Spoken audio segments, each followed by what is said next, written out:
Hai guys, jumpa lagi dengan channel Masno22. Sebelum kita lanjut ke ceritanya, jangan lupa subscribe, like, share, dan komen videonya. Terima kasih. Setelah perahu roh berhenti, semua orang menyadari sesuatu yang aneh.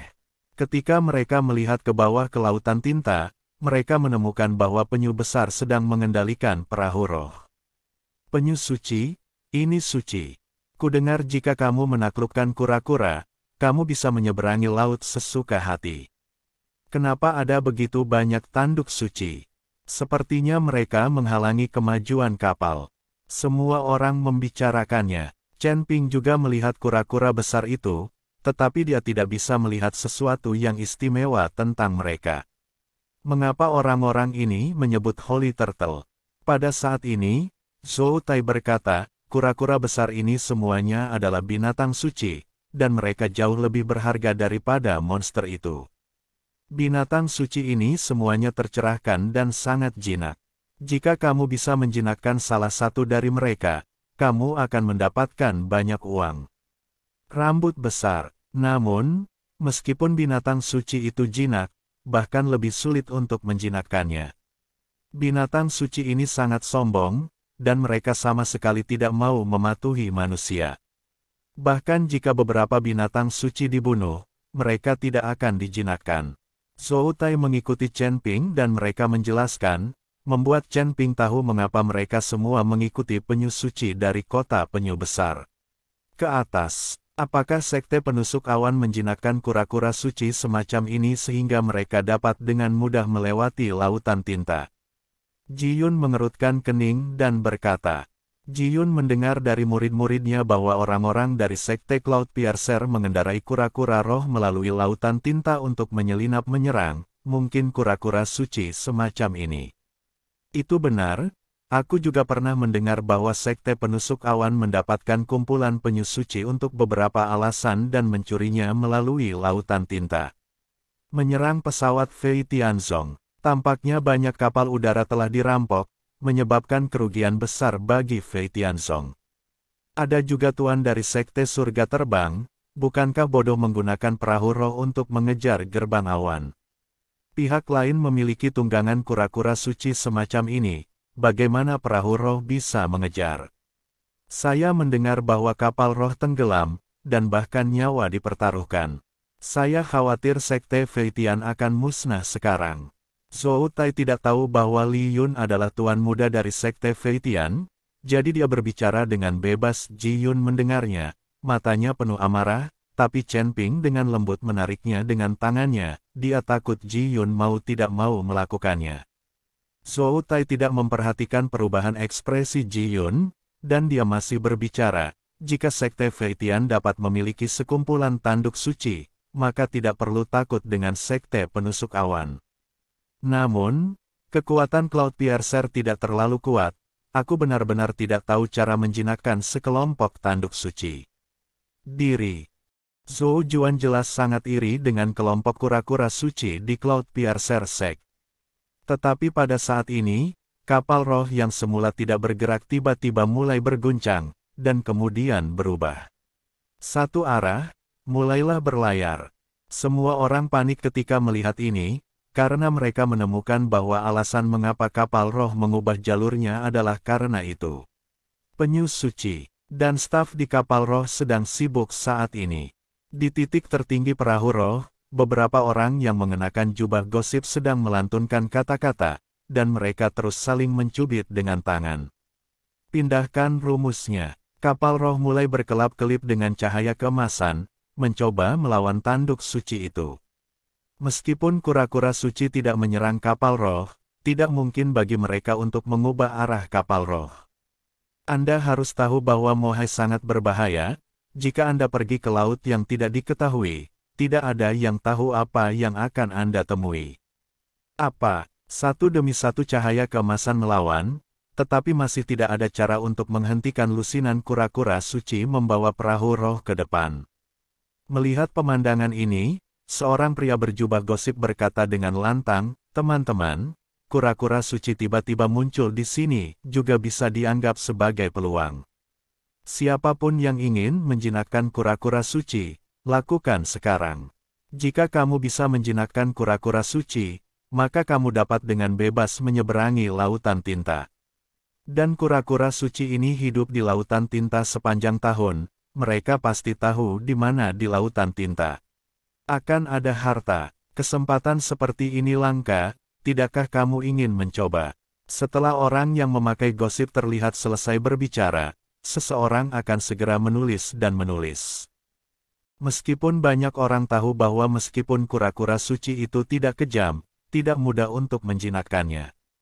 Namun, beberapa orang tidak tahan dan melompat ke bawah dengan semburan ke dalam tinta. Biksu ini tidak menyentuh air laut, tetapi melompat ke punggung penyu suci. Sebaliknya, dia menggendong biksu itu di punggungnya dan mulai berenang di lautan tinta.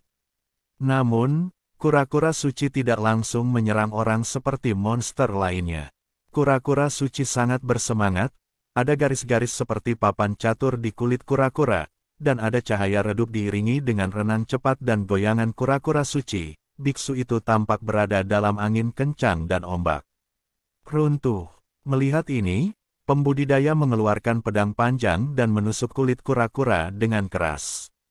Dia ingin memperbaiki pedang panjang di kulit kura-kura, sehingga dia bisa memegang pedang panjang dan menstabilkan tubuhnya.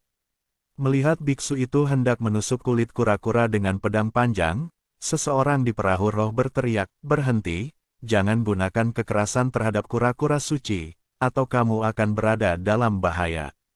Tapi sudah terlambat, aku melihat biksu itu menusuk kulit kura-kura dengan pedang. Kekuatan kultivator ini di peringkat ke-7 dari alam fusion. Jika pedang ini menusuk ke bawah, itu mungkin memiliki kekuatan puluhan ribu kati. Kura-kura suci mengeluarkan raungan yang memekakkan telinga, dan cahaya pada cangkang kura-kura itu langsung meledak, seperti matahari yang meledak.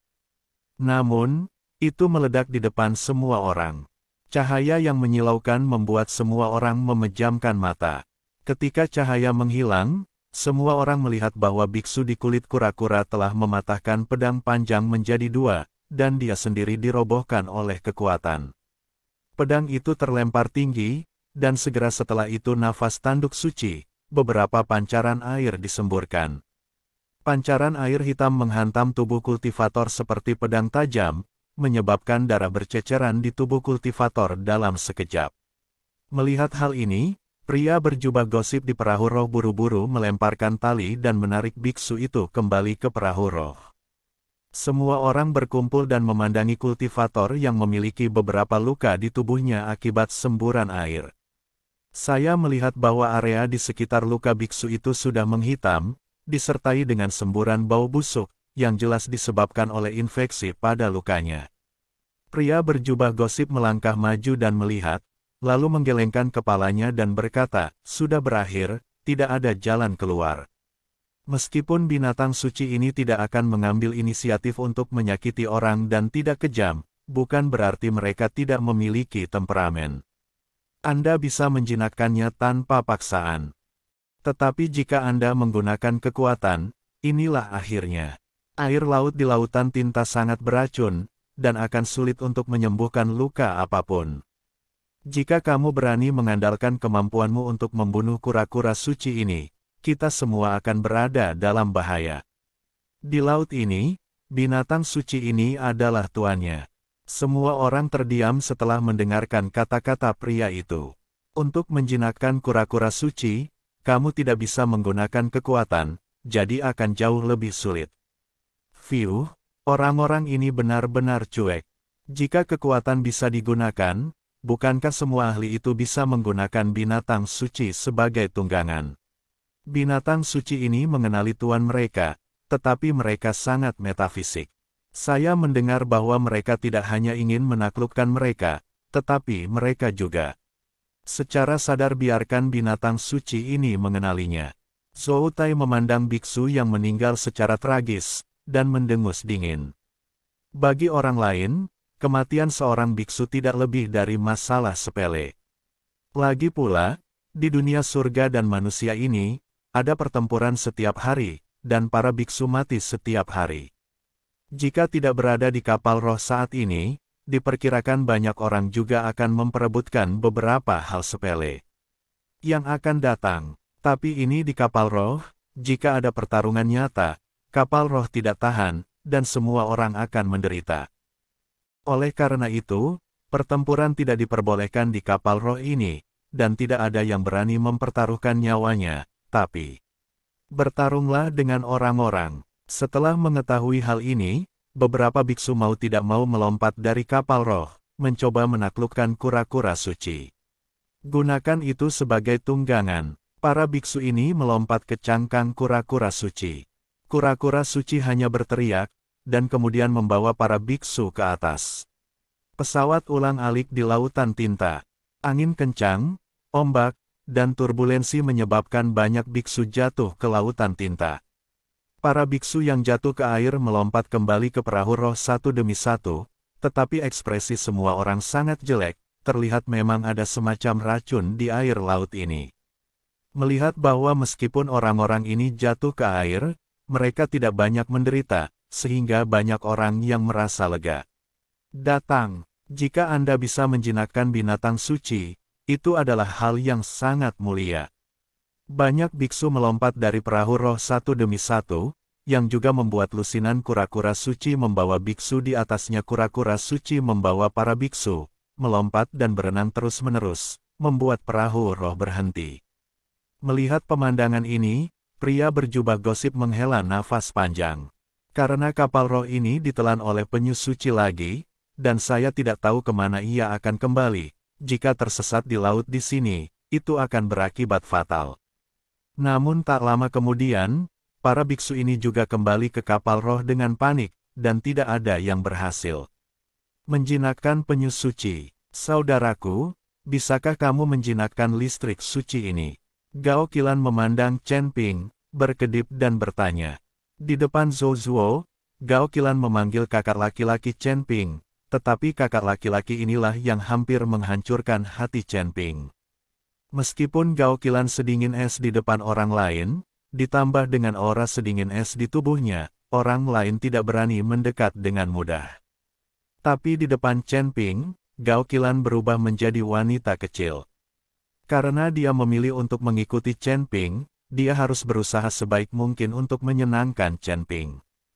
Chen Ping menggelengkan kepalanya. Chen Ping tidak tahu apakah dia tidak bisa mematuhi kura-kura suci. Lagi pula, dia belum pernah mencobanya. Meskipun dia juga memiliki aura ras binatang di tubuhnya, kura-kura suci berbeda dari monster-monster itu, dan Chen Ping tidak tahu binatang buas di tubuhnya apakah nafas keluarga berpengaruh pada penyu suci ini. Sekelompok sampah, biarkan aku melakukannya. Ditemani oleh keheningan yang dingin, hantu gunung iblis melangkah maju dengan mengenakan jubah hitam. Melihat hantu gunung iblis, banyak orang menyerah satu demi satu, dan wajah Zhou Tai menjadi sangat jelek saat melihat ini. Pria tua, lagi pula, dialah yang menamparkan dua pengawalnya dan seorang pelayan sampai mati di dermaga. Melihat ekspresi Zhou Tai, Chen Ping bertanya dengan bingung, apakah kamu masih takut pada orang tua ini? Dia membunuh orang-orangmu di dermaga, kurasa kamu tidak berani berbicara.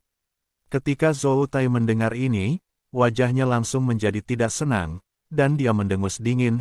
Bagaimana aku bisa takut padanya? Keluarga Zhou kami ada di daerah ini, jadi tidak ada yang perlu ditakuti. Aku hanya tidak ingin melakukan apapun di dermaga, dan mengacaukan waktu untuk melaut. Saat kapal roh kembali ke pantai, aku akan mengambil nyawa orang tua ini. Zhou Tai tidak ingin menunjukkan rasa takut di depan Gao Qilan. Begitu Zhou Tai selesai berbicara, penatua hantu gunung iblis sepertinya telah mendengarnya, dan tiba-tiba menoleh untuk melihat ke arah Zhou Tai. Ketika mata menakutkan dari hantu gunung iblis memandang Zhou Tai, seluruh tubuh Zhou Tai gemetar. Keringat menetes dari dahinya dalam sekejap. Tapi penatua hantu gunung iblis tidak mengatakan apa-apa, dia hanya melompat dan melompat dari perahu roh. Melihat hantu gunung iblis melompat dari perahu roh, Zhou Tai menyeka keringat dingin. Apa identitas lelaki tua ini yang membuatmu berkeringat dingin? Chen Ping memandang Zhou Tai sambil tersenyum dan bertanya. Zhou Tai berhenti menyombongkan diri, tetapi berkata orang tua ini adalah hantu tua dari Gunung Iblis. Naga itu melihat kepalanya tetapi tidak melihat ekornya, dan metodenya sangat kejam.